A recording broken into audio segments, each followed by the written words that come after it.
Pernah kebayang nggak, di puncak zaman atom, saat perlombaan nuklir lagi panas-panasnya, para ilmuwan itu dapat tantangan gila. Cari cara buat mengekstrak bahan bakar atom dari benda yang super biasa, yaitu pasir. Nah, semuanya berawal dari sini. Sebuah laporan pemerintah yang kelihatannya biasa aja. Dari Oak Ridge National Laboratory, tanggal 16 Juli 1959. Tapi jangan salah, dokumen ini bukan sekedar tumpukan kertas tua loh. Ini adalah cetak biru untuk sebuah penemuan ilmiah yang revolusioner. Oke, jadi misinya apa sih? Sebenarnya simple, tapi rumit banget. Mereka harus nemuin cara yang efisien buat ngambil thorium dan uranium murni, dua elemen kunci buat tenaga nuklir, dari sejenis pasir yang umum ditemui. Nah, ini membawa kita ke bagian pertama pembahasan kita. Anggap aja ini semacam perburuan harta karun ilmiah di era Perang Dingin, di mana taruhannya tinggi banget. Harta karunnya sendiri itu tersembunyi di dalam pasir monasit. Coba deh bayangin ini kayak peti harta karun dari alam. Di dalamnya itu nggak cuma ada thorium dan uranium yang lagi diincar sama Komisi Energi Atom Amerika Serikat, tapi juga ada unsur tanah jarang yang harganya mahal banget. Tapi ya itu, masalahnya nggak segampang ngambil emas dari sungai.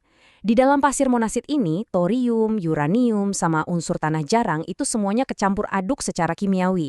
Metode pemisahan yang ada waktu itu berantakan dan nggak efisien, jadi banyak banget uranium berharga yang kebuang.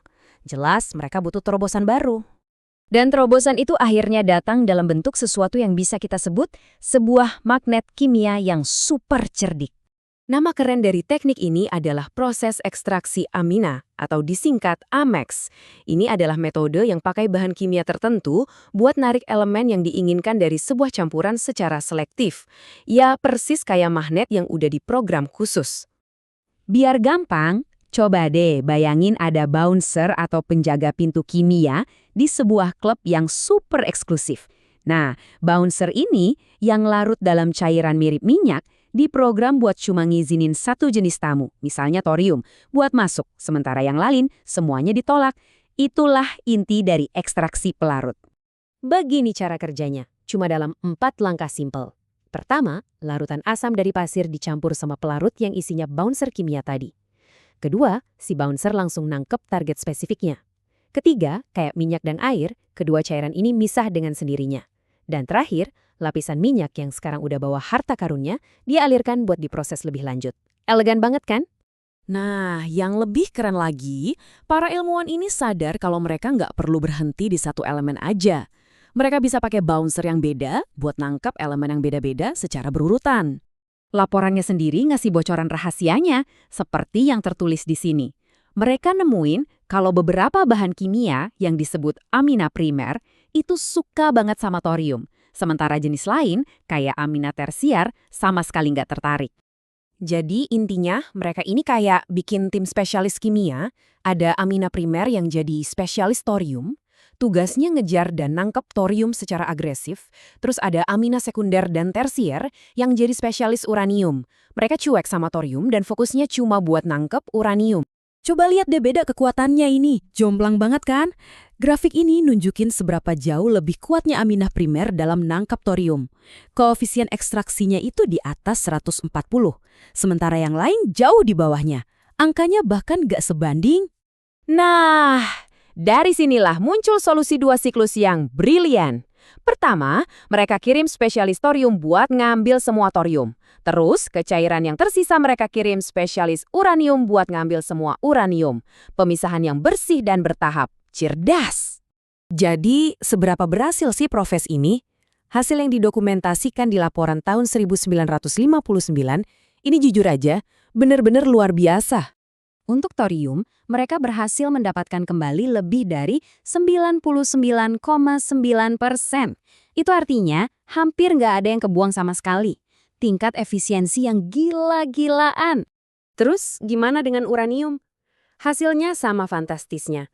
Lebih dari 99,9% juga berhasil diambil kembali. Ini sih udah tingkat keberhasilan yang nyaris sempurna. Tapi ini bukan cuma soal kuantitas loh. Kualitasnya juga luar biasa.